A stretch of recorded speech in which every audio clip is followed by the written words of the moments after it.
pertama, bila kulihat bintang gemerlapan. Dua, ya. Bila kulihat bintang gemerlapan dan bunyi burung riuh ku dengar. Oh Tuhanku, tak putus aku heran melihat ciptaanmu yang besar. Maka jiwaku pun memujimu, sungguh besar kau Allahku. Maka jiwaku pun memujimu, sungguh besar kau Allahku. Satu dalam doa. Tuhan Yesus, pada hari ini kami akan melaksanakan kegiatan belajar mengajar. Berkati guru-guru yang akan mengajari kami, berikan mereka ketabahan, dan kami murid-murid yang akan menerima pembelajaran dari guru, berikanlah kami kepintaran dan kefokusan selalu. Terima kasih Tuhan Yesus, amin. Amin. Nah, sekarang kita mulai ya. Karena ini masih pertemuan awal ya, maka ya Ibu akan memperjelas tahapan-tahapan yang ada pada modul pembelajaran kita kali ini ya. Ya. Yang tahapan modul ini dibagi dalam 3 bagian ya. Yang pertama tahapan informasi umum. Nah, dalam tahapan informasi umum ini terdapat apa saja? Ya, coba lihat slide yang ada di depan. Ya.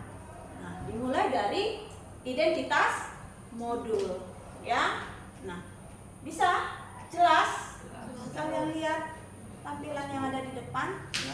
Jadi ini modul yang dibawakan di kelas 10E ya, semester genap. Nah, elemennya alam dan lingkungan hidup. Model pembelajaran yang kita gunakan itu model pembelajaran PBL ya. Apa itu? Ataupun pembelajaran berbasis masalah ya. Baik, sampai di sini paham? Iya, kita lanjut. Ya. Kemudian ada kompetensi awal ya. Nah, apa itu? Nah, ini 3 ranah ya. Pengetahuan itu tentang pemahaman dasar kisah penciptaan. Nah, untuk keterampilannya itu mengidentifikasi tentang keindahan alam.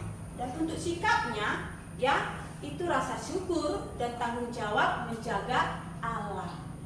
Nah, kemudian profil pelajar Pancasilanya ya, ada 6 dimensi. Nah, oke, kamu sudah tahu itu. Sampai di sini paham? Kemudian tujuan pembelajarannya adalah mengakui keindahan alam ciptaan Tuhan, memahami kuasa Tuhan di balik keajaiban alam, mengidentifikasi keindahan lokal dan regional, berkontribusi dalam menjaga alam melalui tindakan nyata. Kemudian pemahaman bermakna yang ditemukan ya dalam pembelajaran ini. Ya, Tuhan menciptakan alam semesta dengan penuh keajaiban, keteraturan, dan hasilnya sungguh-sungguh indah, iya kan? Nah, manusia diberi mandat oleh Allah untuk menjadi rekan sekerja Allah dalam merawat bumi dan alam sehingga memberikan hasil yang baik. Tindakan mereka ya dalam mengolah bumi dan alam ini justru merusak keindahan alam. Jadi sebagai generasi muda nih, kalian harusnya menjalankan mandat untuk merawat bumi dan alam semesta ini dengan baik, sehingga bumi tetap memberikan hasil yang menguntungkan manusia sampai akhir zaman. Nah, target peserta didik itu adalah kategori siswa dalam proses pembelajaran ini ya, siswa dapat mengikuti pembelajaran dengan metode yang dirancang secara umum. Sarana dan prasarana yang digunakan ya, mulai dari sarananya ya, ruang kelas yang kondusif, ya, dengan perlengkapan belajar berupa meja, kursi, papan tulis, dan proyektor. Kemudian peralatan teknologi seperti laptop dan proyektor untuk menampilkan presentasi atau video. Perangkat komunikasi untuk akses internet, ya, jika diperlukan. Nah, kemudian prasarana yang digunakan itu alat tulis berupa kertas, ya, pensil, spidol, dan alat mewarnai. Kemudian buku Alkitab untuk setiap siswa ada. Ya, materi pembelajaran dalam bentuk PowerPoint, video dokumentasi tentang keindahan alam ciptaan Allah, artikel tentang pelestarian lingkungan yang relevan, poster atau gambar tentang keindahan alam sebagai media visual, lingkungan sekitar sekolah sebagai tempat observasi langsung. Ya, nah jadi ya kalau kita lihat ya sudah hampir melengkapi kompetensi inti. Nah, saya akan memulai dari pertanyaan pemantik ini buat kalian. Ya, yang pertama, mengapa Allah menciptakan alam? Penciptaan alam adalah bagian dari cara Allah menyatakan dirinya kepada manusia. Allah menciptakan bumi sebagai tempat bagi kehidupan manusia dan makhluk hidup lainnya. Terus itu penciptaan alam juga berhubungan dengan karya keselamatan yang akan diwujudkan melalui Yesus Kristus. Segala makhluk hidup dapat berkembang dan memenuhi tujuan hidup mereka sesuai dengan kehendak alam. Baik ya, bagus sekali tanggapannya. Nah, kemudian apa tanggung jawab manusia terhadap alam? Tanggung jawab manusia terhadap alam adalah menjaga kelestarian alam dan menjaga populasi alam agar kelestarian tersebut dapat berkembang dan tidak terancam, dan kita juga harus menjaga kelestarian hewan dan tumbuhan yang terancam punah agar tetap terjaga kelestariannya. Ini ada beberapa video tentang keindahan alam ciptaan Tuhan. Kita ini videonya. Perhatikan ya, berupa apa ciptaan Allah itu. Indah ya? Indah. Iya, indah sekali dan luar biasa karya Tuhan. Nah, ada gunung, ya, ada lautan, dan masih banyak lagi dari ini. Jangan kalian anggap ya ciptaannya itu hanya berupa ini, ya.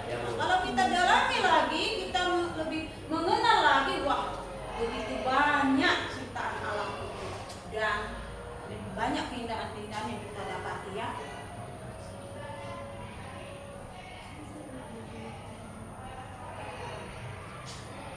Kemudian, nah, ini ada beberapa foto ya tentang ciptaan alam yang terdapat di mana ini? Iya, Kepulauan Nusantara ya, Republik Indonesia. Nah, di Kepulauan Nusantara RI aja sudah sebanyak ini yang kita dapat. Apalagi yang ditemukan di belahan dunia ini. Wah, luar biasa lah pastinya ciptaan Allah itu ya. Nah, ini masih sebagian saja, beberapa ya contoh yang didapati. Kemudian kegiatan inti ya, kitanya itu ya kalian mengerjakan tugas kelompok. Nah, jadi ini kelompoknya sudah dibuat nih sepertinya ini. Sudah ya, tugasnya ini ya yang ada dalam lingkaran merah ya, ada 3 tugas yang harus kalian kerjakan. Mulai dari yang pertama Pak, menuliskan nilai keindahan dalam video dan foto. Kemudian menceritakan kembali isi video dan foto. Kemudian merumuskan komitmen untuk menjaga alam. Nah, kira-kira gimana? Bisanya kalian kerjakan? Tugas ini bisa ya. Nah, baru nanti ya dipresentasi. Dan penutup, kita ambil kesimpulan dari pembelajaran kita hari ini ya. Kita harus sebagai manusia ciptaan Tuhan ya, yang diberikan tanggung jawab. Tadi kesimpulannya ya, dalam pembelajaran ini jelas kita mengenal bagaimana besarnya kuasa Tuhan, dan kita juga bisa mengenal apa bentuk tanggung jawab kita manusia sebagai ciptaan ya. Nah, kemudian masuk ke siswa ini, apa refleksinya? Ya, apa pelajaran utama yang kamu dapat? Kita harus bersyukur atas segala yang sudah diciptakan Tuhan dalam hidup kita. Kita harus bersyukur atas Segala ciptaan. segala ciptaan Tuhan dalam hidup. Kita harus menjaga dan menggunakan ciptaan Tuhan sebaik-baiknya. Kita harus menjaga dan menggunakan ciptaan Tuhan itu dengan sebaik-baiknya. Apa yang dapat diterapkan dalam kehidupan sehari-hari?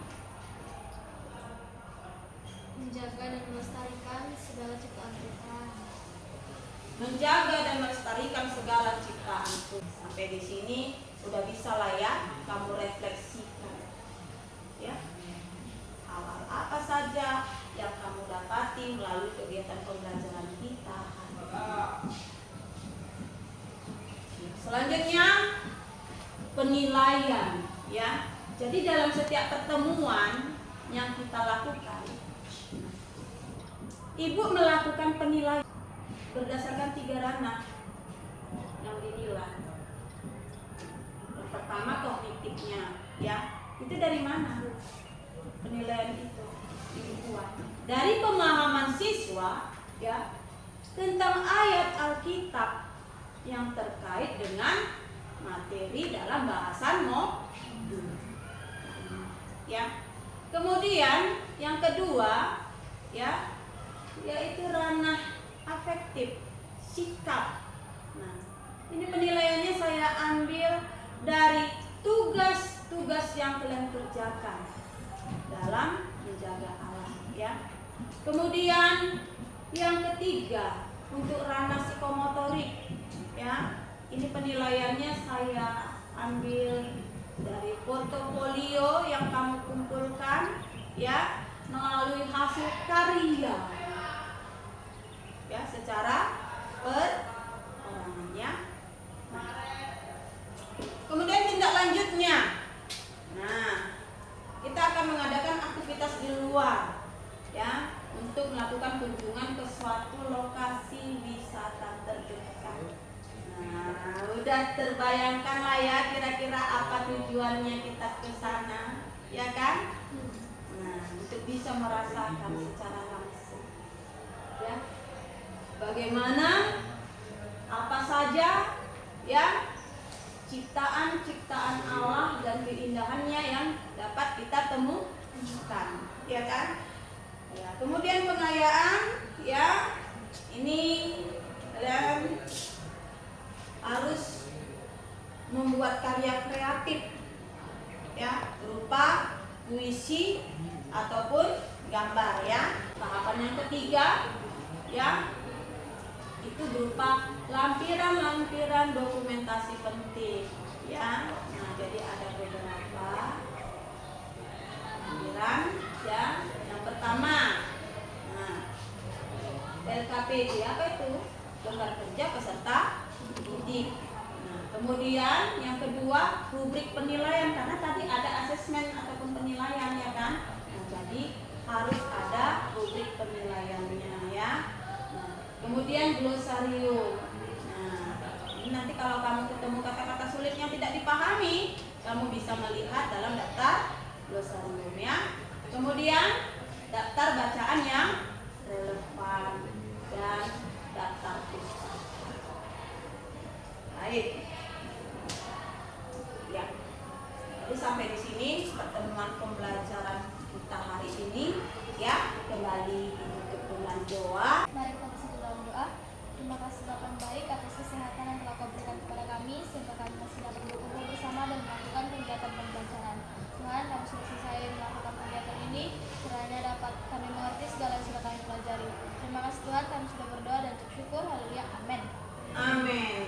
Ya, jadi ingat ya bahwa kita manusia adalah rekan sekerja Allah dalam merawat